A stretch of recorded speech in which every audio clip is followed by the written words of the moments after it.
Football ক্যালেন্ডারে আবারও বাজছে CR7 এর সুর। 41 বছর বয়সেও ক্রিশ্চিয়ানো রোনালদো থামছেন না।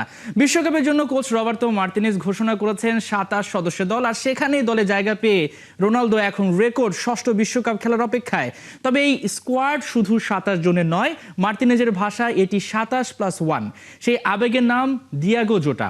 গত জুলাইয়ে সড়ক দুর্ঘটনায় মারা যাওয়া সাবেক লিভারপুল ফরওয়ার্ডকে হৃদয়ে নিয়েই বিশ্বমঞ্চে নামবে পর্তুগাল। স্কোয়াডও ভারসাম্য আর তারকায় ভরা। ব্রুনো ফার্নান্দেসের পাস, বার্নার্দো সিলভার মস্তিষ্ক, রুবেন দিয়াসের দেয়াল আর রোনালদোর ফিনিশিং, সব মিলিয়ে দলটি যেন বারুদের বাক্স।